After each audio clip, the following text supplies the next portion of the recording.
কোনটা? ওই যে বালির মধ্যে পানি পড়ছে। আসসালামু আলাইকুম। আমি কিছু কথা শেয়ার করতে এসেছি। সেটা হয়তো কারো উপকারে লাগতেও পারে, নাও লাগতে পারে। কেউ এটাকে ভালোভাবে নিতে পারে, কেউ এটাকে খারাপভাবে নিতে পারে। তবে বাজে মন্তব্য কেউ করবেন না। আসলে আমরা অনেকেই কিন্তু মানুষকে সাহায্য করতে চাই, কিন্তু আমরা উপায় খুঁজে পাই না। অনেকেই অনেক উপায় খুঁজে পায় না, যে আমার সময় নাই, আমার মাধ্যম নাই, কিভাবে উপকার করব। এরকম অনেকের ধারণা আমি পারি, তুমি পারো, তোমার ইয়ে আছে। আসলে আপনার ইচ্ছাটাই যথেষ্ট, আর কিছু না। আপনি যে গতানুগতিক একই রকম ভাবে সাহায্য করবেন তা কিন্তু না। আপনার কাছে যখন যাকে যেভাবে মনে হবে আপনি তখন তাকে সেভাবে সাহায্য করবেন। আপনাকে খুঁজে নিতে হবে ভদ্রলোকের প্রয়োজনটা কি। আর শুধু যে এক মাসে দিবেন, রমজান মাসে আমরা নর্মালি দান করার চেষ্টা করি বা সাহায্য করার চেষ্টা করি, সেটাও না। আপনি প্রতি মাসেই, প্রতি সময়ে, সব সময় একটা লোকের এখন অসুখ হয়েছে, আপনি মানে ওনার সামর্থ্য নেই চিকিৎসা করার। একটা লোকের বাচ্চা স্কুলে এখন ভর্তির সময়, বাচ্চা ছাত্র ভালো, ছাত্রী ভালো, কিন্তু পড়তে চায়, গার্জিয়ান পড়াতে চায়, কিন্তু ভর্তি করার মতো টাকা পয়সা নেই। আপনি একজন বৃদ্ধ লোক, একদম মুরব্বী বয়স্ক মানুষ, বাথরুম করে, এটা ওনাদের অ্যাবিলিটি নাই, বা কত কিনবে একটা লোক, কত দেখবে, এরকম আর কি। তো আপনি যাকে যখন যা দিয়ে পারেন, একটা লোকের ঘরে চাল নাই কিন্তু সে চাইতেও পারতেছে না, একটা লোক ভালো খাবার খেতে পারছে না, আপনি তাকে কিছু ভালো খাবার কিনে দিলেন।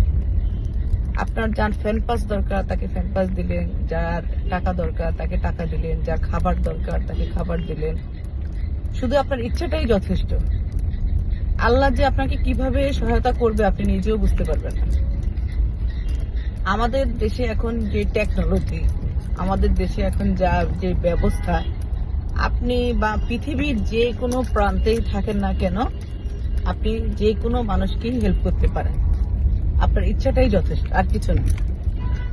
তো আপনি ওখানে বসেই জানলেন আপনার একজন পরিচিত লোক খুব কষ্ট পাচ্ছে, আবু দেখি লুকিং গ্লাস, আপনি জানলেন ও আপনার একটা আত্মীয়, আপনার একটা এলাকার একজন বড় ভাই, ছোট ভাই, অথবা পরিচিত কেউ বাচ্চা ভর্তি করতে পারছে না। আমাদের এখন যে অনলাইন সিস্টেম, আপনি বিদেশ বসেই মানুষের জন্য সবকিছু করতে পারবেন, শুধু বাংলাদেশ না। আপু রোহিঙ্গা ছাড়ো, বাংলাদেশের কথা বাদে দিলাম আমি। আপনি ইচ্ছা করবেন আর ওনার দরজায়, ওনার বাসায়, ওনার হাতে জিনিসটা পৌঁছে যাবে। আপনি কি দিতে চাচ্ছেন, কারণ এখন অনলাইন যুগে সবকিছু হাতের মুঠোয় পাওয়া যায়, সবকিছু। আপনি বলবেন, ঠিকানা দিবেন, জায়গা মতো চলে যাবে জিনিস। আপনি যে কি মানসিক শান্তি পাবেন যা বলার মতো না। শুধু মাথায় খেয়াল রাখতে হবে যে কাকে দিয়ে কোন কাজ করাবেন। সৎ লোক বেছে নেবেন, অসৎ লোক কখনো বেছে নেবেন না। যে আপনার সাথে দুই নম্বরই করবে এরকম কোন লোক বেছে নেবেন না। আপনার ট্রাস্টের লোক, বিশ্বস্ত লোক, যে হ্যাঁ এই লোক করবে, এবং এই লোক কাউকে বলবে না যে কি করছি আমি বা কি করেছি আমি। ঠিক আছে? তো আমরা যাকে যেটা দিয়ে পারি, যে যার সামর্থ্য অনুযায়ী আমরা পাশের লোককে দাঁড়াই, পাশের লোকের পাশে দাঁড়াই। ও মুখে না স্বীকার করুক, কিন্তু তার অন্তরে যে উপকৃত হয়েছে, তার অন্তরটা যে শান্তি পেয়েছে, তার অন্তরে যে আরাম পেয়েছে, সে যে মানসিক শান্তি পেয়েছে, আপনি যে তাকে এক মুহূর্ত শান্তি দিয়েছেন, এটাই আপনার জন্য অনেক। ঠিক আছে?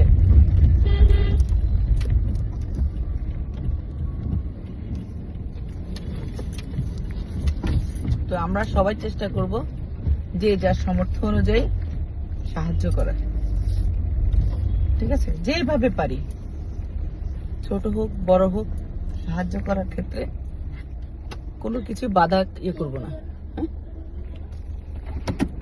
লজ্জা পাবো না যে আমি কম দিব, যে আমি এই খাবারটা দিব, ঠিক আছে?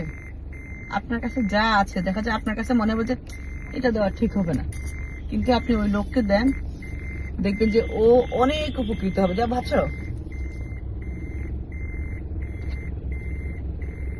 তার কাছে সেটা অমৃত লাগবে, ঠিক আছে? আল্লাহ আমাদেরকে তৌফিক দে, আমরা নীরবে নিবৃতে যেন যে কোনো মানুষকে সাহায্য করতে পারি। সাহায্য তো আমরা করব না, সাহায্য তো করবে আল্লাহ, শুধু আমাদের মাধ্যম, আমাদের উসিলা, আর কিছুই না। দিবেন তো উনি, যাবো মাথা সরাও, আমার তো দেওয়ার ক্ষমতা নেই। আমার কি দেওয়ার ক্ষমতা আছে? আমার কিছু আছে? যা আছে সবই তো আল্লাহর।